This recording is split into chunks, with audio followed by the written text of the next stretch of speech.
and welcome back to Intern to Empire, where we interview young professionals and get their stories on how they're winning in their early careers, industry, and life.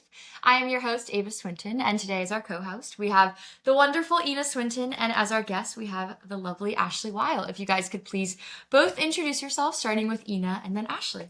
Hi, I'm Ina Swinton. I am co-hosting our amazing episode of Intern to Empire, and I am also Ava's mom, which gives me an excellent bird's eye view on success.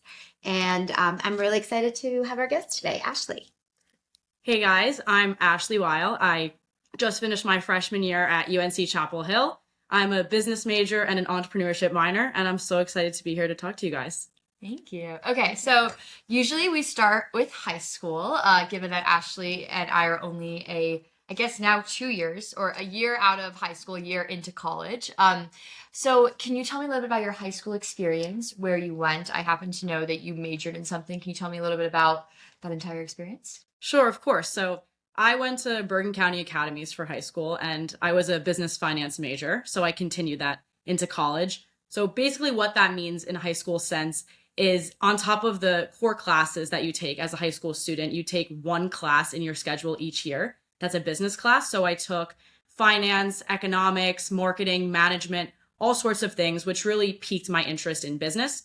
Alongside that, I was also a member of DECA, which is a well-known national club where I was able to compete in business competitions on regional, state, and international levels, as well as just being involved in a little business community where we'd all get to hang out and share ideas.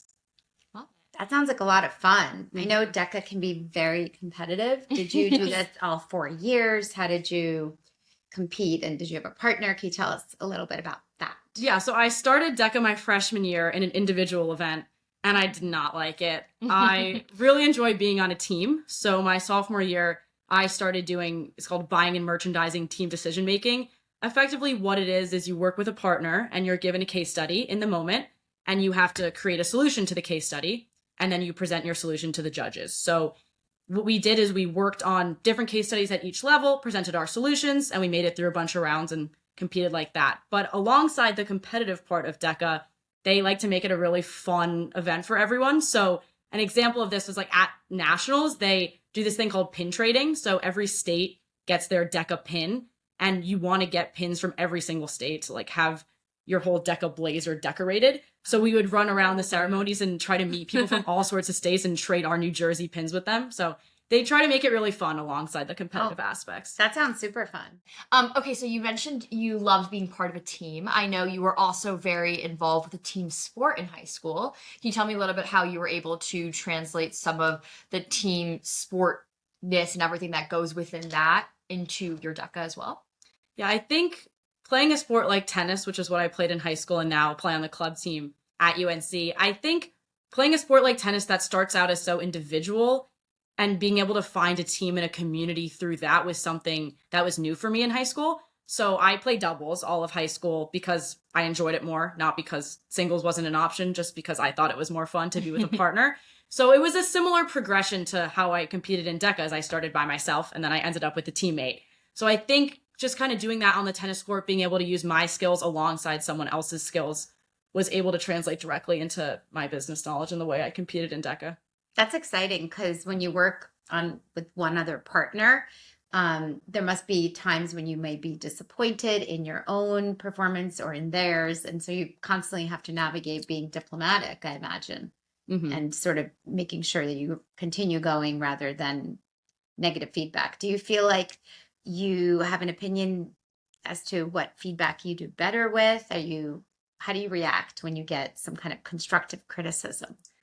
I don't really struggle receiving feedback from other people. It's a lot more about my own constructive criticism on my actions. So if I make a mistake in tennis, I'll get mad about it. But if someone else makes a mistake or if they tell me to do something better, I just think of it as a nice thing like to make me better. So I think the way that I've developed this is being involved in so many different types of team sports. And I guess DECA is not technically a sport, but that type of competitive environment where it's encouraged to just keep getting better. And even though you're ranked and you're graded based on some system that's tennis, it's winning. And in DECA, it's are you better than the person who you're competing against? You you just can always get better. You have so many years to improve, and being third place is not bad, and it's not promoted poorly if you don't get first place.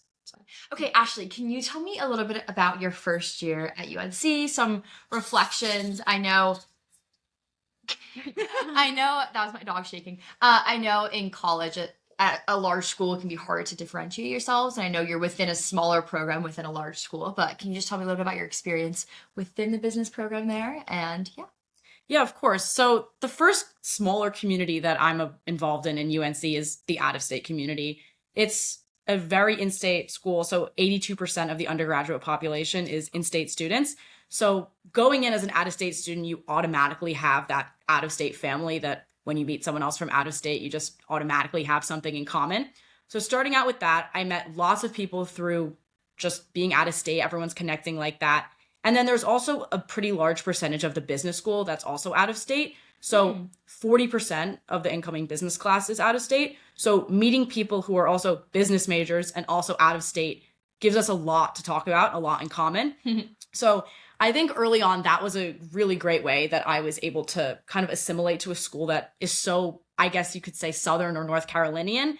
I found it great to be able to talk to other people from the Northeast or from California, Texas, all sorts of places that had the same experience as me, moving to a new place where everyone knew each other and also everyone wanted to major in business. So. That sounds really cool. It's almost like being an expat. You know, when you go to a different country, there's always that immediate community of other people from the US. While you're traveling somewhere else. When you're traveling somewhere else. So it gives you that kind of cohesive circle to be a part of. So that's a lot of fun. For sure, yeah. And I know that you have internships and Plural, by the way. plural. So and also you had an internship as a senior at Bergen Academies, which is a requirement from at that school. So what led you to the internships that you have now, and what about your high school internship, that journey? Yeah, of course. So my focus since going to college has been very heavily on meeting a lot of people. Since moving to the South, you quickly learn that people are a lot nicer and they're more willing to give back to the community that they're a part of, especially the Tar Heel community. Everyone just wants to help each other. So if you meet an alumni, they're going to offer you something in the conversation. It doesn't matter if they just met you for the first time. So I think meeting those first few people during my first couple weeks taught me that that's the best way I can learn things, is from the people who went to my university and are willing to share their skills. So internships for me is a way to apply what I'm learning in the classroom. And it was the same thing when I went to Bergen Academies. I want to be an entrepreneur when I'm older, and the best way to learn those entrepreneurial skills is to read them out of a textbook and learn them in class, and then be able to actually see them when they're in action in a real company. So my focus when I talk to people that I meet at school is always, I want to be an entrepreneur and I'm just excited to meet you. Not, I want an internship. It's always, what advice do you have for me? What are the best things you did in college? And it always ends with an internship offer, or some sort of, how can I help you? Or we can talk about this further. I'd love to be of more assistance.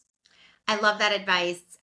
Ask for advice, and also be genuinely excited to meet a person that can offer you their experience and some encouragement. So as opposed to just looking for that kind of, I need this result from this conversation. So be open to how it evolves. I was gonna say, I love how you just said, like, when we asked you about your internships, you said your favorite thing to do is to meet people. So it wasn't about, my favorite thing to do is to meet people so they can hopefully get me internships and XXX. It was like, I love to meet people. I love to get to know more people on campus, get to know people who are connected through my different communities. I think that's super important. Can you tell us a little bit about where you are working this summer? Of course. The companies that they are. Yeah. Okay. So I'm working with technically 3 companies, but 2 of them are kind of in the same vein because they're owned by the same woman. So it's kind of a similar connection. But so the first one I have is with this company called Weil Coaching. It's an AI headset that helps athletes refocus their vision when they're playing sports. So it increases accuracy in things like golf, volleyball, tennis, all sorts of sports. It's the owner that I'm working with. His name is Mike Halpert. I met him at the Innovate Carolina Junction, just somewhere that I regular on campus. And I was talking to him, and literally within that conversation about 6 months ago, he said he wanted me to come on the team. He loved my enthusiasm. So I punted that a little bit after second semester, and then I started working with him this summer a couple weeks ago, and I'm working with him mostly in sales, and he is working me hard. He's teaching me how to be a saleswoman in a way that I've never learned before. So we get on the phone, and he basically tells me I'm doing an awful job, and not those exact words, Right. but that's the best way for me to learn, is to be told that I'm doing something wrong, because if he's just nice to me and says, okay, that's great, then I'm never going to learn from that. So in the short 2 weeks, I've already learned a lot. I've already made my first few sales calls, and I'm really excited to continue with that. Okay, and the second one I have is I'm working with a woman named Emily Buckley. She owns multiple different startups, so I'm working with two of hers at the current moment. I met her through someone I had met down in Chapel Hill, followed her on LinkedIn, and she posted looking for interns, and I reached out to her cold, and it worked out. So Wow. she Wow. has these two different startups that I'm working with. One is called Vino Perte. It's a wine tech startup. So it's this AI platform that you give your wine preferences, and you use your phone, you scan a wine menu, and it gives you the best bottle for you to order based on your preferences. That's the first one. I'm working with her on outreach. She's trying to grow it to different restaurants and just gain more users on the app.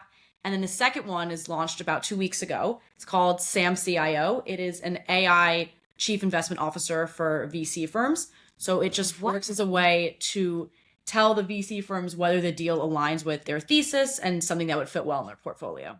Wow. That is, well, Super interesting. both of those companies that the woman that you're working with, what's her name? I don't. Emily Buckley. Emily She must be Buckley. like a serial entrepreneur. Okay. Oh, She's yeah. made So that. Emily Buckley, those two companies sound super interesting. Sounds like she's really at the forefront of harnessing AI. Yes, for sure. And the vision, the VR vision training for sports is super interesting as well. So in terms of sales, it sounds like you're really hustling, to get these internships. I'm taking a lot of initiative.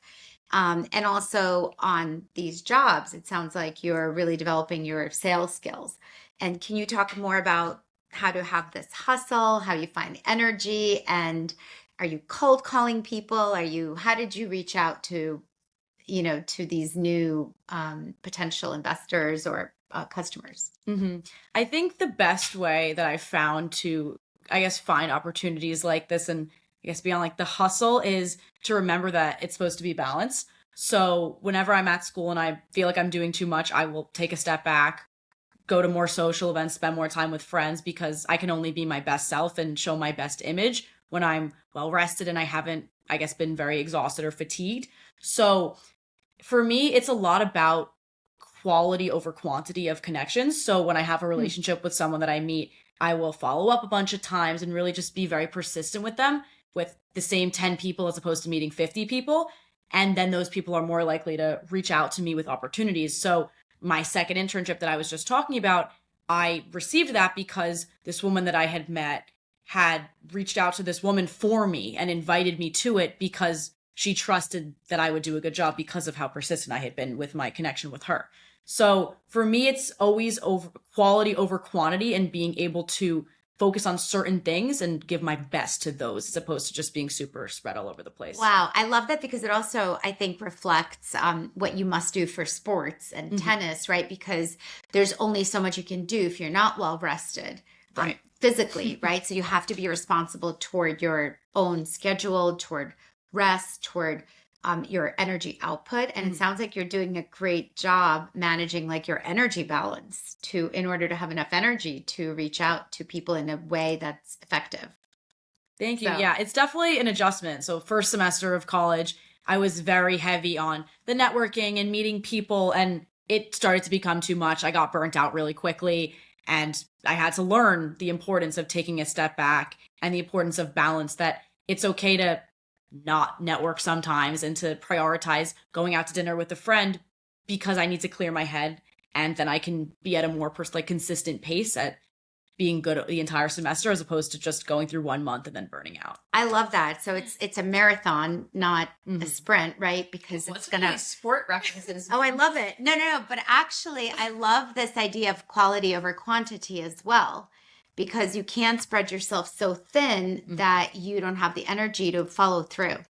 Okay, Ashley, can you tell me a little bit about you mentioned you had an internship your senior year of high school.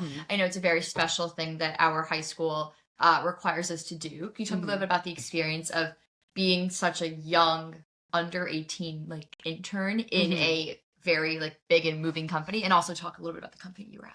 Of course. Okay, so I'm going to take this in a little bit of a different direction because I actually had another internship the summer before my senior year at a different startup. So my internship during my senior year was the second internship I had had. So I had kind of had a little experience being in a company, but the one before my senior year, I worked at a company called Robin, which is a mental health startup. They work to license different curriculums to schools for children K through 12.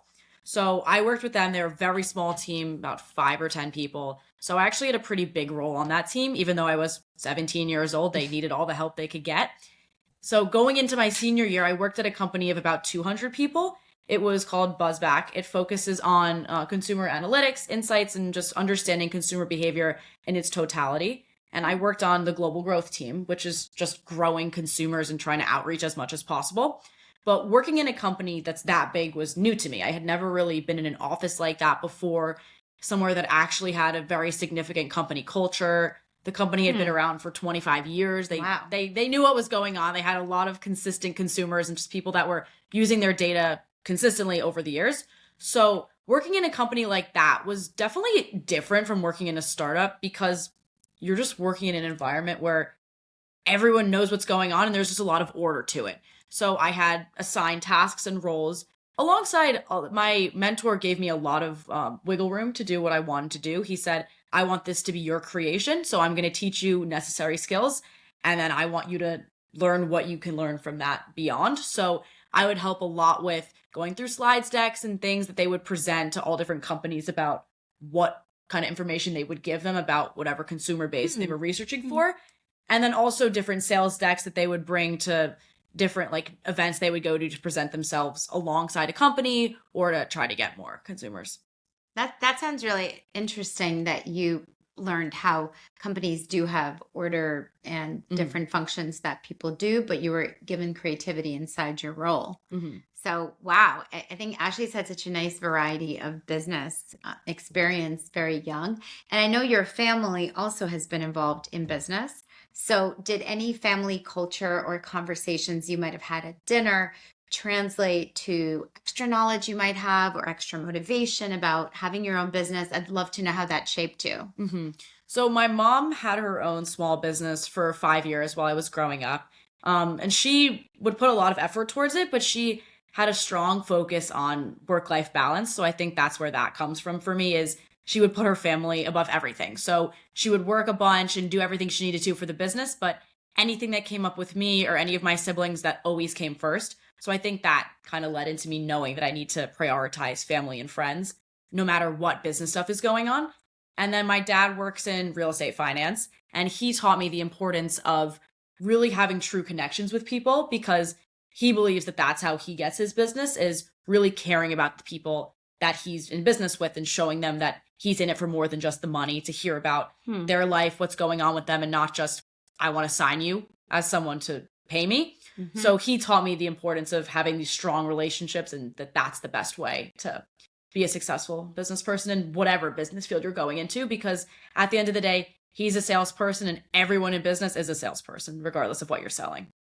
I love that. So, so that is actually a huge insight that everyone in business, Well, is, of everyone's course, always trying to sell something. and actually everyone in life, Everyone in right? life. Because that's part of our currency, right? Like we operate in a trading of skills and efforts. Yeah. So it's crazy to think of it that way, but in general, you want to have a skill you can share with others and add value to the world. Here's a question that's sort of on here, a little bit different. What have been some challenges you've had to face and ways you've overcome them in both your career and maybe or in like academically? Or even personally, really. And You could do all three if you want. Yeah. I think going to college gives you access to an amount of opportunities that I never thought was possible. So there are, I think, 1,000 student organizations, and that doesn't include any of the internships or any of the connections that you can make with alumni who there's a lot of alumni professors who will let you do research or work at their companies, who are doing all sorts of stuff. Everyone who's just in the Chapel Hill, like the Research Triangle area, it's a huge entrepreneur community. So I think the breadth of all the different opportunities that you have is so overwhelming because you don't even know where to start. And in the beginning of freshman year, people always tell you, just join a lot of clubs and see what you like. Well, I knew what I liked and I knew what I wanted to do, but there's still so many options and so many opportunities that are available for that. So I think a challenge was deciding, what do I want to do and what do I want to try? So I think that helps me a lot through when I would get rejected from clubs or when things wouldn't work out for me. I would be like, it's okay. There's so much other stuff for me to do here. And I've been involved in so many great things on campus and off of campus with these internships and all the people that I've met, that I think the way I've overcome it is just accepting that if one opportunity doesn't work, I know there's so many more, and that one hopefully will work out. And if it doesn't, then the next one will, or the 100th one will. I love that. It's really like anything else, like interviewing for jobs, dating, or even friends, right? Like you in the end have to concentrate on a smaller group of people, but also if someone is not for you, you might approach someone, they might reject you. I mean, there's a lot of resilience that you have to have in general with all the relationships and organizations and a lot of choice. So it's very challenging, I think, as a freshman to deal with that choice. So yeah, and also rejection just feels so it's so normal. Like I think the more you make it feel not normal, the more you let it affect you. That's when it's really becomes like bump in the road. If you treat rejection as like something that's okay to happen, and rejection needs to happen in order for you to find things you do like, and maybe you need to get rejected from the first 99 jobs to find your 100th, and your 100th is like your perfect job and you end up working there for 50 years. Right. And also we all reject things as well, because I think it's potentially, I guess you could look at it differently as in it's not right for me yet. Yeah. So it's like a process of just continuing to just open yourself to opportunity. Can you tell us a little bit about the student organizations you have been a part of your first year and sort of the roles you've taken within them? So during my first semester of college, I was lucky enough to get into my entrepreneurship fraternity, which I've spent a significant amount of my time in. There's about 100 members, and I know every single person's name, and we all hang out a lot on a professional level as well as a social level. I've really just enjoyed being a part of a group of people who really just want to be successful, but want to enjoy themselves as well. So we have our chapter meetings every Thursday, which are spent professional development, preparing for coffee chats, preparing for interviews, all sorts of things. It's very professional. Sometimes they'll make us dress up in business professional, practice interview questions, all sorts of things. And then we have social events as well throughout the semester. We go away for a weekend every semester, either to the beach or the mountains. And then we do our cocktail event, which is just an event we get to go to as our fraternity. And I think it's been an incredible opportunity for me because it's taught me that there's other people who are very driven and want to be entrepreneurs or just have entrepreneurial minds, but also want to enjoy their college experience and also are interested in having that balance of life.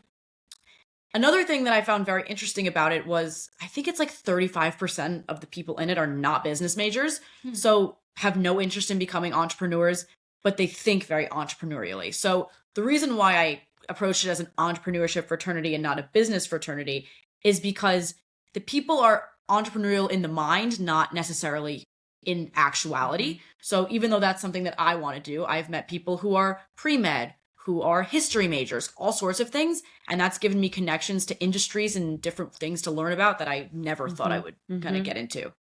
That's actually really interesting because it's a mindset, right? So in the end, people from industry innovate as well and have to run businesses. So that's really cool to see where they'll all go and how you'll be connected going forward. Yeah. So alongside that, I'm also in the entrepreneurship club at UNC, which is in similar vein, but it's much more entrepreneurship focused. That's where I'm meeting the people who actually want to be entrepreneurs. And I got a position on the executive team, which is really exciting just for outreach and external affairs, things like that, which aligns pretty well with what I've worked on really hard in college to make those external connections. So I've met a lot of people through that, made extra connections outside of UNC through that as well. And then on top of that, it's my internships. I have my club tennis team, as well as all the other connections that I've made that don't go on a resume and you don't see them anywhere, but they exist for me. So eventually, even if they don't pun out to a job or anything of that sort, they're always something that will be with me, even if they're not able to be written down. So I think that holds a lot of value. Wow, sounds very busy. How many hours of sleep do you get a night Not to enough. do all of this? Yeah, not Well, enough. I'd say around like 6 hours of sleep Okay. on a good night. Yeah. On a good night.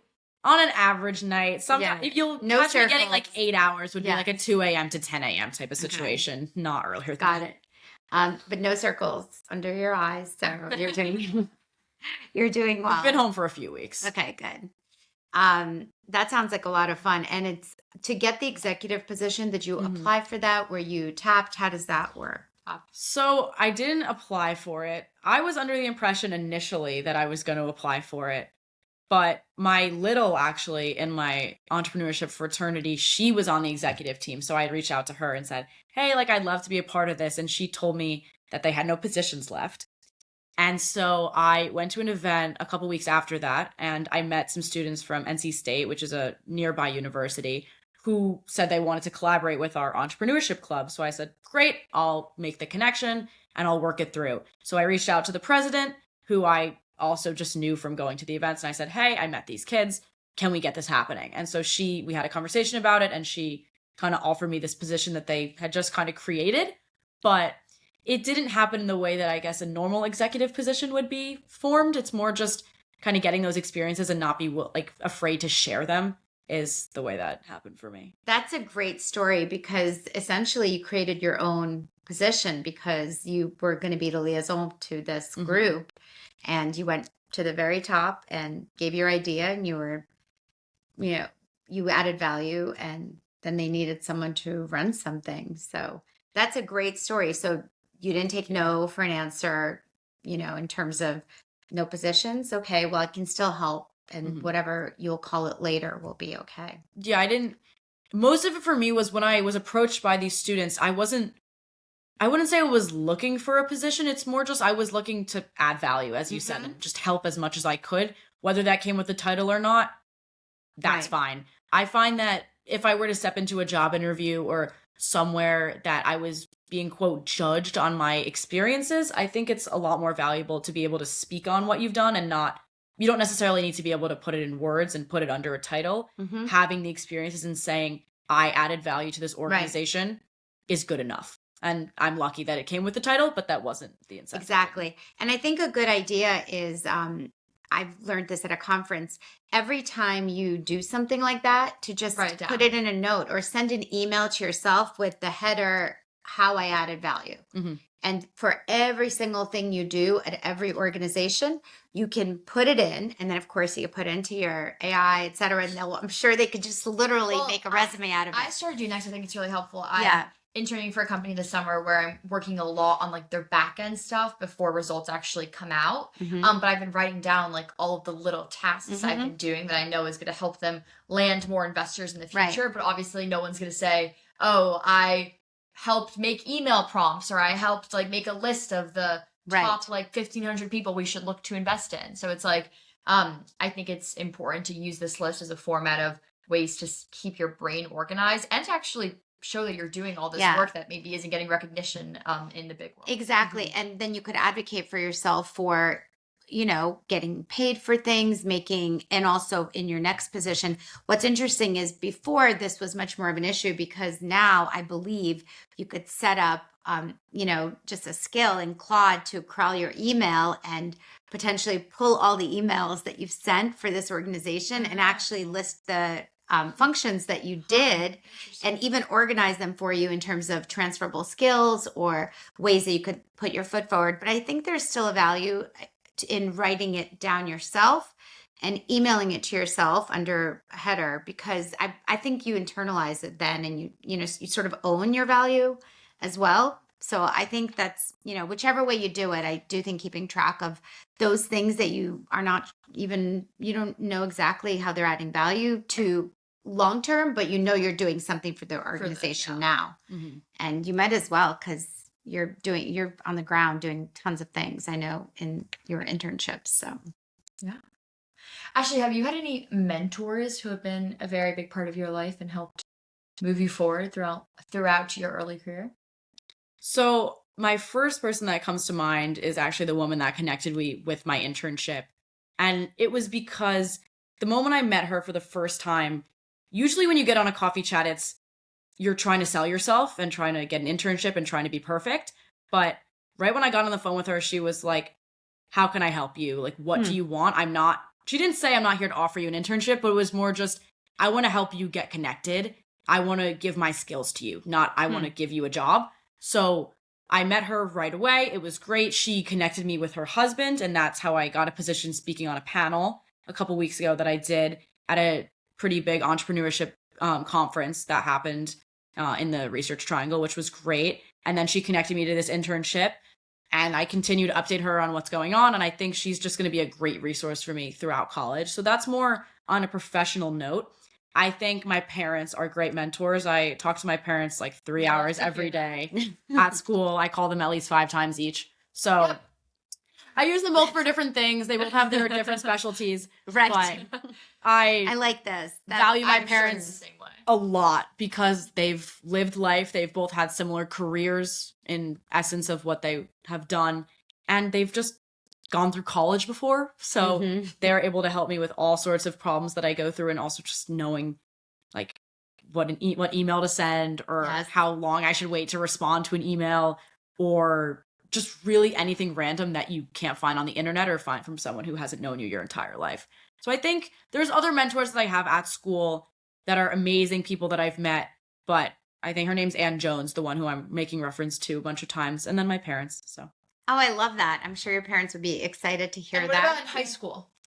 High school, I would say probably also my parents. And then my guidance counselor was super helpful. Oh, yeah. She was very influential on Shout out. my experience. Shout out Miss Acuna. She was very influential on my BCA experience. She was just always rooting for me and cheering for me. Just always there for me. I would go to her office like once every week or once every 2 weeks, and she would just always be cheering me on whatever I was doing, always happy to help me with anything, connect me with anyone. It was just always a positive reinforcement that I was going in the right direction at a school that was so competitive and everyone was doing more than me. She was always telling me, you're doing enough, you're great, don't worry about it. And it all did end up working out. So I think that's important because high school can be very stressful. And I think at our school, it did feel like almost everyone on planet Earth, even if you were doing 1,000 things, everyone felt like they were doing 1,000,000 things a day.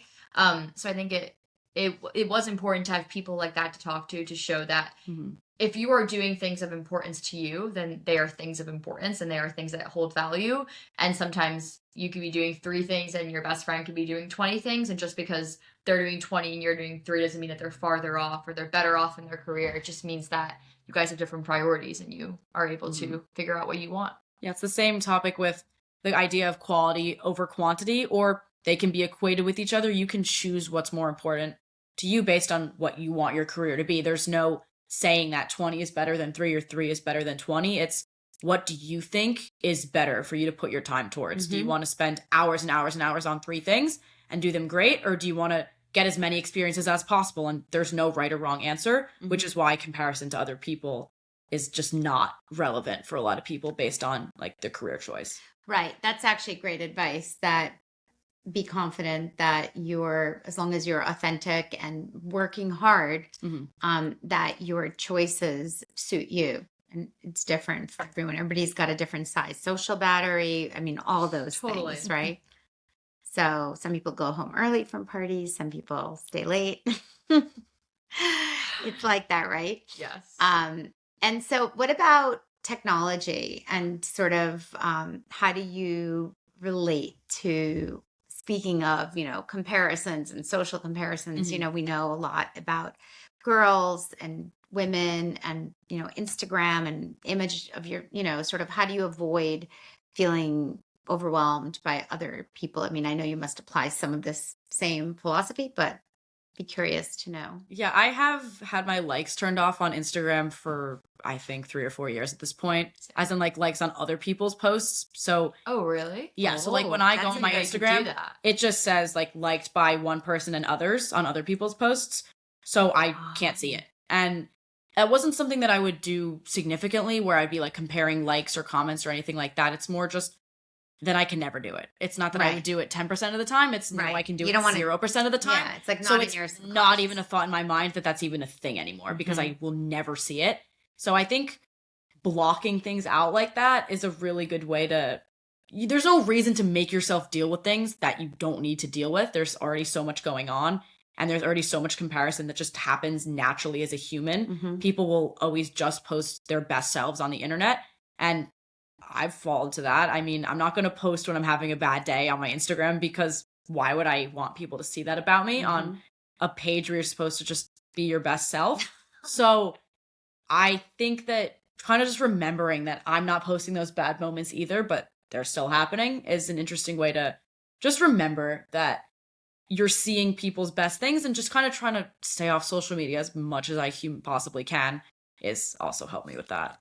What are 3 things you're looking forward to now it's summer? You could talk about like the upcoming year. Usually one should be like personally, one should be academically, and like academically / work wise, and then one could be like socially Okay. Or any or anything. Or 3 three things you're looking things forward to. that- Okay, Yes, so exactly. the first thing that came to my mind was I actually have a couple other internships lined up for next year Oh my god. for the school year. Oh my gosh. So I'm really excited to just work with those startups. I think the word internship holds a very different value when you're talking about entrepreneurship as opposed to any other field, because working with a startup is called an internship, but all you got to do is meet a founder one time and they're happy to give you an internship. So because most it's very startups- different. Like most Founders people need a aren't lot having of like help. this many internships because Right. it's very different. Exactly. It's So- not like you're working like a crazy investment banking internship. Exactly. I just want to And you get people need help at Oh, startups. and also Right. people they're love looking for help. Yeah. So I'm really excited to work with some more startups, get more into that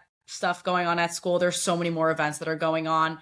And I'll officially be a business student now because that stuff really starts sophomore year. So I'll have access to all those mentors, advisors, and those entrepreneurship classes as well. So I'm excited for that on an academic level. Socially, I met so many new people during my second semester of college. And I'm just so excited to continue meeting people because there's even people that will like show up on my Instagram feed that I have no idea who they are. And they're from New York, and there's so few people that are from up here, and I don't even know who they are. So even in such a small out-of-state class, there's still so many people that I haven't met. Mhm. So I think just expanding my personal network, if you will, and just making a lot of new friends and meeting a lot of new people. So that's 2. And then a third thing, I would say continuing, this is kind of on another like personal note, but adapting my closet to being a Southern person. Oh my God, I love that. Oh, what is that recently- like? Yeah, so It's very different. I'm a big dress wearer now, so I bought some athletic dresses yesterday. I have a couple already. And then on our game days, we wear dresses. We don't wear like jerseys, things like that. So That's like very well. I I guess bought- I go to a Southern school too, but I feel like Yeah, that's yeah, common. but I bought a couple long dresses the other day, which I had bought a couple before my freshman year, and I was like, yeah, I'm never gonna wear these, and I never did. So now I have some ones that I really like, and I'm excited to just kind of get involved in the Southern culture because I love the people in the South, and it's exciting to be able to be a part of that. It's really fun because it is different. So It's different. So It's so different. Oh my different. god. Because we're such like big like Jersey, like Northeast girls. Mhm. And we were both of us were transported. Well, I would argue that your school feels a little more southern. Just because Than it's mine. so many more people. Yeah, from even the though South. I go to school in Tennessee, which is definitely a more southern place, but you have a higher Mhm. percentage of southerners. Correct, But in yeah. Nashville, you wear cowboy boots a lot. You were cowboy So- boots too. Oh yeah, we were cowboys. Wow. Everywhere in the South wears cowboy So boots. that's different. And I know that at Yale, for example, I don't think girls really wear dresses to the football game. That's No. it's not that. It's too No, cold. No. It's also Yeah, too cold. Yeah, it's too yeah. cold. You go to the Yale Harvard game, you're in like a park. A park Like, night. it's Exactly, crazy. exactly.